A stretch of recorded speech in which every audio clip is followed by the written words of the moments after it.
Hello everyone, and today I thought I'd just share my thoughts about the very unbelievably tragic event that has taken place and unfolded in the United States 2 days ago.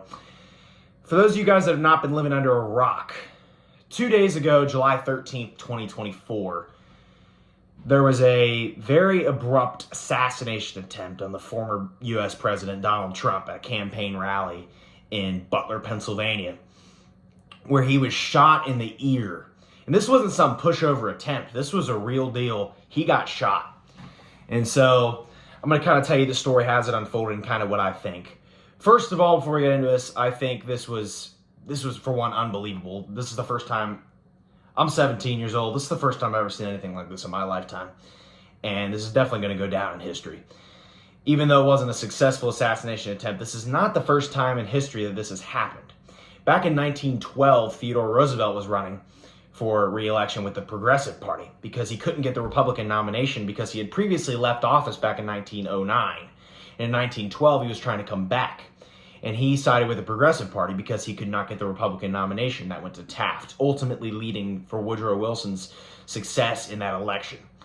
However, during a campaign rally in 1912, somebody whipped out a revolver, shot Roosevelt in the chest, but he had like a 9-page speech, so it kind of slowed down the bullet, and he finished the speech before giving medical care.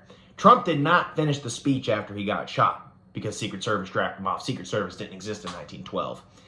And there were other times during campaign rallies where people have been killed, like Robert Kennedy in 1968, very tragically, just 2 months after Martin Luther King was assassinated. 1968 was a rough year.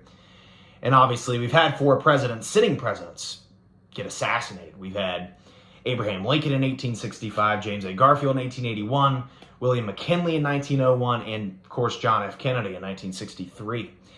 And a couple other assassination attempts on Ronald Reagan in 1981 and a few others.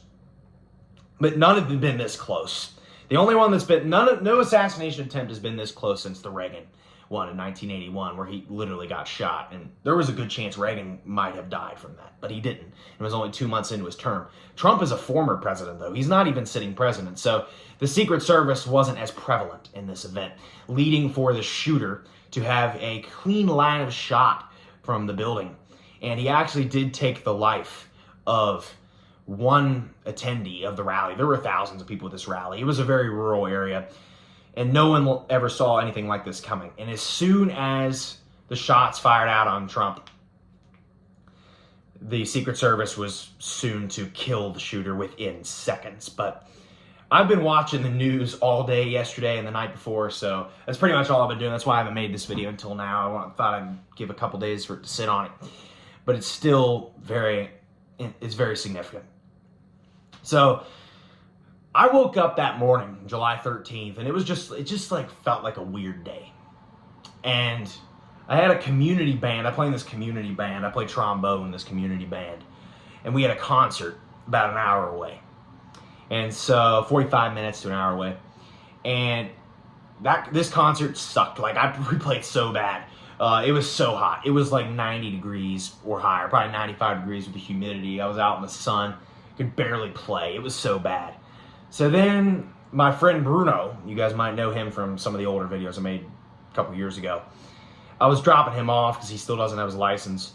I was dropping him off at his house, and I dropped him off at 6:09. The concert was at 4, so we played the concert, all this stuff. I dropped him off at 6:09, and this event took place at about 6:15, give or take. So within 5 or 6 minutes after I dropped him off, I was driving home in the car, and this happened. And I didn't know it happened until about 15 minutes later. So I went over to my grandparents' house, Marlene. I got a drink and stuff. Then we went out to get something to eat. On my way back to my house, change my clothes, my dad calls me up and he said, "Trump's been shot. Turn on the news." So then I came home, turned on the news, and it was like still panic. Like, they couldn't get the people out of the event. No one really knew what was going on. A lot of people thought it was just fireworks going. Like, some people didn't even know it was gunshots. And people had died. 2 people were seriously injured, and Trump himself was escorted off very quickly. And the shooter was already dead. Like, all this stuff had already unfolded.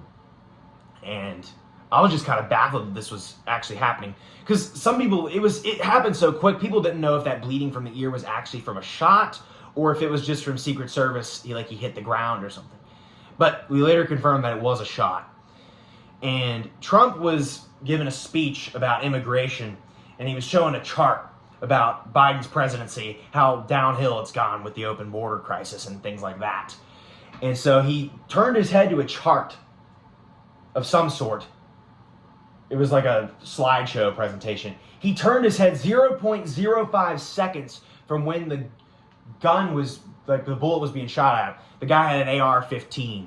It was a 20-year-old guy named Thomas Matthew Crooks, who had just graduated high school a couple years ago, and he was working at a nursing home in the town of Bethel Park, Pennsylvania, which was about an hour away.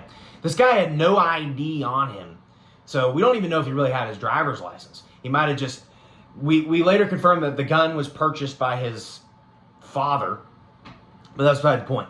So anyway, this guy was on top of the roof. He had a clear line of sight to Trump, and he was obviously aiming for probably Trump's temple right here, the instant fatality zone. And had Trump not been so animated when he was talking, he turned his head just in time to where it just chipped his ear, and then I guess hit somebody else in the audience. And sad story with the one gentleman who died.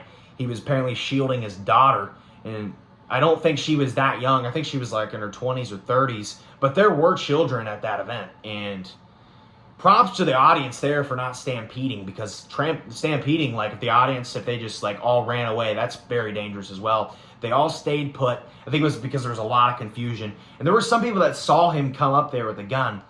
And the shooter, Mr. Crooks, 20 years old. He was not much older than me. He was 3 years older than me. I literally could have gone to high school with this guy.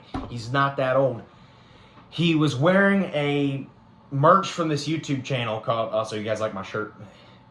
Crap, it's due tomorrow, July 3rd, 1776, Jefferson. But he was wearing merch from this guy called Demolition Ranch YouTube channel. It's got about 11 million subscribers. I looked it up. And it's a channel all about guns. This guy was a registered Republican. However, his mother was a Democrat, and I believe his father was a Libertarian. He was still living with his parents at this time. And he donated $15 to an organization supporting Biden the day that he was inaugurated back in January 2021. And even though he was a registered Republican, so we don't really know why that was. But clearly he did not like Trump. I'm just saying that. I don't know 100% his ideology. He might have just been mentally insane. I don't know. But records have suggested that he actually excelled in school when he was attending some sort of community college at the time while he was working at a nursing home. But for whatever reason, he grabbed his dad's AR-15, and this plotting was completely secretive. I don't think his parents had any idea about this. And he went up, parked the car. He had bombs in his car, and he climbed up a ladder to get on the top of the roof. And there was a policeman that was trying to stop him, because I don't really know what the context of this was. I don't know why there weren't Secret Service on the ground or a drone in the air to see him. But there was one policeman who tried to stop him, but he was up on the ladder suspended like this, and Crooks pointed his rifle at him, and the police officer just fell off, and so he couldn't stop him. And then within seconds, people were realizing that he had a gun. And the Secret Service, minutes before, he was up on that roof for a couple minutes, 2 or 3 minutes before, noticed him up there, and they didn't shoot because they didn't see a weapon. He just thought, this is just some kid, some redneck, just trying to see the rally from the rooftop. I mean, it's just something you do out in rural areas, and you can't really shoot without reasonable suspicion. So then by the time he actually shot the gun, and 7 shots were fired, the Secret Service immediately put an end to him. But I think Secret Service did a great job at what they did, and this is just very sad with how heated this election's been. Thankfully, Trump survived. This could have been way worse, but I think Secret Service handled it the best they could have. But it's just sad that this stuff has to go down, and this election's been so heated. Ever since the debate, it's literally been bloody. I mean, bloodshed's happened. Biden's proved that he is, with the President Putin thing and then calling Harris Trump. We all thought Trump was on his ticket, but no. It's just been, U.S. politics right now for the 2024 election have been pretty messed up. They've been, I mean, usually they're competitive, but not like this. Decades ago, you go back and watch the 1960 debate between Kennedy and Nixon, one of the most mature debates you've ever seen. And then you go and watch the 2020 debates, the 2024 debates. I find it hard to believe that these candidates actually respect each other. And I hope that this shooting, there's a chance that this might unite them, and maybe the political field will get a little bit more civil, I guess is the word I want to use. But the Republican National Convention literally starts today. This event happened 2 days before the convention. So this was just a tragic event, and I find it really hard to believe that this even happened. But there is a possibility, I think, that, everybody says Crooks is to blame, but I'm going to leave you on this note here, that it might have been Tecumseh. The curse of Tecumseh, everybody. Let me do a quick rundown on the curse of Tecumseh, okay? I'm just going to quickly run down this. So William Henry Harrison, the very first president to die in office back in 1841, won the election of 1840. He supposedly killed Tecumseh at Thames, Battle of Thames in 1813 during the War of 1812. Tecumseh put a curse on Harrison and the entire presidency, saying every 20 years, president will die. And every 20 years, starting in 1840, a president has died in office, up until very recently. In 1840, had William Harrison. He only served a month, the shortest serving president ever. 1860, 20 years later, Abraham Lincoln was assassinated by John Wilkes Booth. 1880, 20 years later, you get James A. Garfield.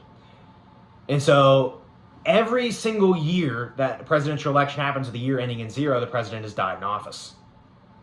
And all the presidents that have died in office were elected in a year ending in 0, except for Zachary Taylor, because that was a weird thing, 1848.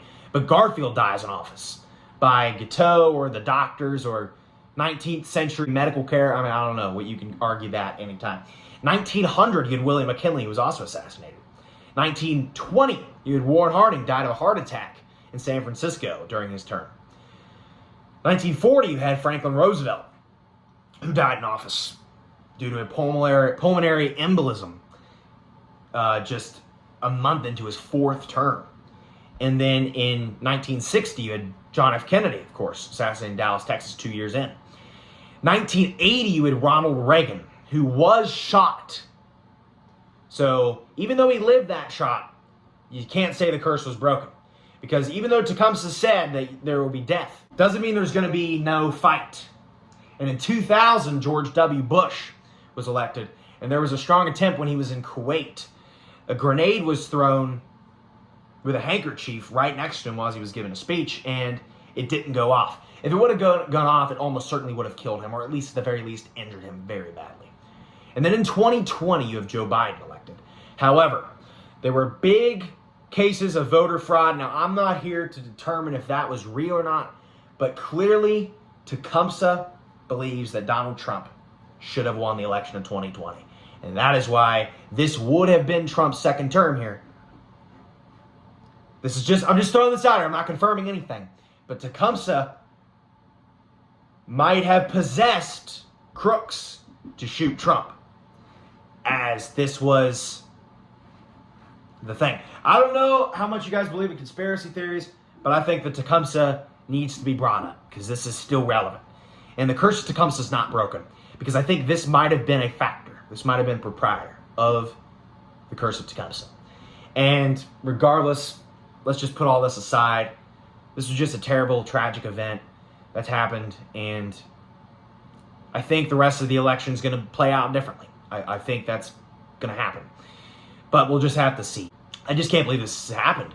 And we're still learning a little more about it, but let me know what you guys thought about the assassination attempt. Very scary and abrupt. I don't know of anybody who saw this coming. I mean, I kind of take that back. There was a lot of people, including myself, that thought maybe, just maybe, eventually there would be an assassination attempt on either Trump or Biden because of how controversial politics have been in the last 4 years. So it's still, nobody at that event saw that coming. It's just one of those things where you just can't really prepare for, and from now on, they're going to make sure they probably have drones at these rallies, because Trump thrives on these big outdoor rallies that don't have limited seats. So let me know what you guys think about that. And I'm about to do a podcast on the Trump assassination attempt, so go check that out on my podcast channel, Waluigi Washers Podcast, and I'll see you guys next time. Goodbye. Whack.